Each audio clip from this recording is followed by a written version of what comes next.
కేంద్ర బడ్జెట్లో ఈసారి కూడా తెలంగాణకు మొండి చెయ్యే చూపించారు కేంద్ర ఆర్థిక మంత్రి నిర్మలా సీతారామన్. గత 10 సంవత్సరాల నుండి కొనసాగుతున్న సాంప్రదాయమే ఈసారి కూడా కొనసాగింది. కేంద్ర బడ్జెట్లో తెలంగాణకు ఎటువంటి కేటాయింపులు జరపలేదు. రాష్ట్రం తరఫున కేటాయింపుల కోసం బీజేపీ మంత్రులు, పార్లమెంటు సభ్యులు చేసిన లాబీయింగ్ పనిచేయలేదు. మొత్తానికి బడ్జెట్లో తెలంగాణకు నిరాశే మిగిలిందని చెప్పుకోవచ్చు. అయితే ఇదే బడ్జెట్లో ఆంధ్రప్రదేశ్కు పెద్ద ఎత్తున కేటాయింపులు చేయడం పట్ల తెలంగాణ నాయకులు ఇప్పుడు ఆగ్రహం వ్యక్తం చేస్తున్నారు. కేంద్రం వివక్ష చూపిందని వారు మండిపడుతున్నారు. మరి తెలంగాణ నాయకుల ఆవేదన గురించి మరింత సమాచారం ఈ స్టోరీలో.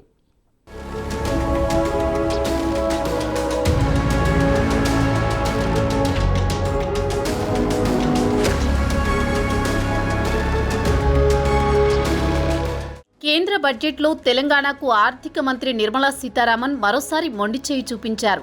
గత 10 సంవత్సరాల నుంచి కొనసాగుతున్న సంప్రదాయమే ఈసారి కొనసాగింది. రాష్ట్రానికి పెద్దగా ప్రాజెక్టులు ఏమీ ప్రకటించలేదు. రాష్ట్రం తరపున ఎంపీలు, మంత్రులు చేసిన లాబీయింగ్ పెద్దగా పనిచేయలేదు. కేంద్ర బడ్జెట్లో మొత్తానికి చూస్తే తెలంగాణకు ఎలాంటి కేటాయింపులు లేవు.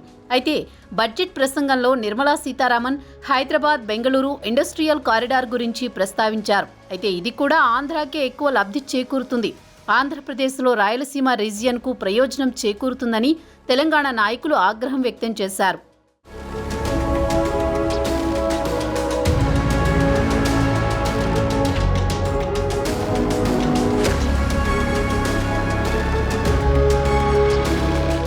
అయితే ఉమ్మడి ఆంధ్రప్రదేశ్ నుంచి వీడిపోయిన ఆంధ్రప్రదేశ్కు మాత్రం ఆర్థిక మంత్రి వరాల జల్లు కురిపించారు. కేంద్రంలో తెలుగుదేశం, బీజేపీకి మిత్రపక్షం. కూటమి ప్రభుత్వం కేంద్రంలో అధికారంలో ఉన్నందున ఆంధ్రప్రదేశ్ విభజన చట్టంలోని అంశాలను చంద్రబాబు తమకు అనుకూలంగా మలుచుకుంటున్నారు.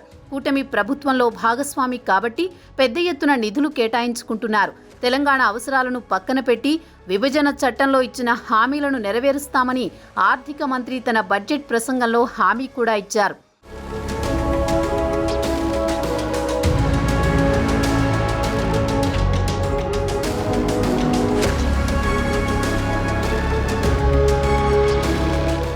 ఈ ఆర్థిక సంవత్సరంలో అమరావతి అభివృద్ధికి 15,000 కోట్లు సమకూరుస్తున్నారు. వెనుకబడిన 3 జిల్లాలకు గ్రాంట్స్ ఆఫర్ చేశారు. ఏపీ ముఖ్యమంత్రి చంద్రబాబు రాష్ట్రానికి కావలసిన నిధుల కోసం చేసిన లాబీయింగ్ బడ్జెట్లో బాబు ప్రతిపాదించిన అంశాలను కేంద్రం పరిగణలోకి తీసుకుంది. రాష్ట్ర అభివృద్ధికి మరిన్ని నిధులు సమకూరుస్తామని నిర్మలా సీతారామన్ హామీ కూడా ఇచ్చారు. పోలవరానికి నిధులు సమకూరుస్తామన్నారు. ఓర్వకల్లు, కొప్పర్తి ఇండస్ట్రియల్ ఏరియా అభివృద్ధికి సాయం చేస్తామన్నారు. కానీ ఎంత మొత్తం నిధులు ఇస్తామనేది మాత్రం ఆమె వివరించలేదు.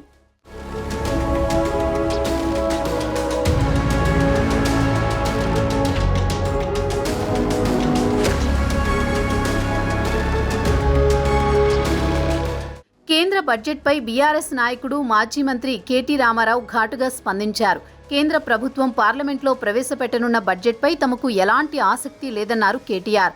సాధారణంగా కేంద్ర బడ్జెట్ అంటే తమ రాష్ట్రానికి నిధుల కేటాయింపులు ఎలా ఉంటాయోనన్న ఆసక్తి ఉంటుంది. కానీ మోదీ సర్కార్ గత 10 ఏళ్లుగా తెలంగాణపై సవితి తల్లి ప్రేమనే చూపుతోందని మండిపడ్డారు. తెలంగాణ కొత్త రాష్ట్రంగా ఏర్పడి కేంద్రం నుంచి సాయం అందాల్సినప్పటికీ ప్రధాని మోదీ ఎప్పుడూ అది పట్టించుకోలేదన్నారు. ప్రతి బడ్జెట్లో రాష్ట్రానికి మేలు చేసే కేటాయింపులు జరపాలని కోరినప్పటికీ పట్టించుకోలేదని ఆవేదన వ్యక్తం చేశారు. ఈసారి బడ్జెట్లో తెలంగాణకు కేటాయింపులు ఎలా ఉంటాయని ఒక జర్నలిస్టు ప్రశ్నించాడని, దానికి తన సమాధానం ఈసారి కూడా కేంద్ర బడ్జెట్లో అదే పరిస్థితి ఉంటుందని, మళ్లీ కేటాయింపులు ఉండవని చెప్పాను. అదే జరిగిందని మాజీ మంత్రి కేటీఆర్ అన్నారు.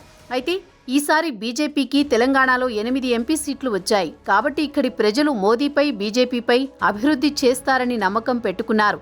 కేంద్రంలో గెలిచే ప్రభుత్వానికి ఓట్లు వేస్తే రాష్ట్రానికి మంచి జరుగుతుందని భావించారు. అందుకే బీజేపీకి 8 సీట్లు ఇచ్చారు. మరి ఈ ప్రాంత ప్రజల కోసం మన బీజేపీ ఎంపీలు మోదీతో మాట్లాడి ఏం మేలు చేసేలా చేస్తారో వేచి చూడాలి. తనకు తెలిసి మోదీతో మన ప్రాంత ప్రయోజనాల కోసం మాట్లాడే సత్తా మన బీజేపీ ఎంపీలకు లేదు. కనుక ఎప్పటిలాగే తెలంగాణకు ఈ బడ్జెట్లోనూ గుండు సున్నానే అని కేటీఆర్ వ్యాఖ్యానించారు.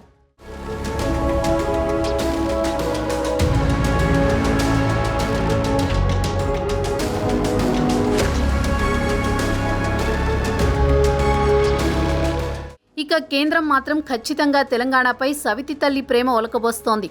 ఒకవైపు 8 మంది బీజేపీ ఎంపీలున్నా పెద్దగా ప్రయోజనం లేకుండా పోయింది.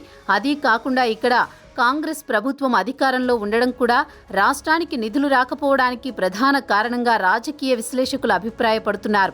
మరి బడ్జెట్ తర్వాత అయినా తెలంగాణకు చెందిన కేంద్ర మంత్రులు, ఎంపీలు నిధుల కోసం మోదీతో మాట్లాడి నిధులు సమకూరిస్తేనే భవిష్యత్తులో బీజేపీకి అవకాశాలుంటాయి. లేదంటే తెలంగాణ ప్రజల ఆగ్రహానికి గురికాక తప్పదు.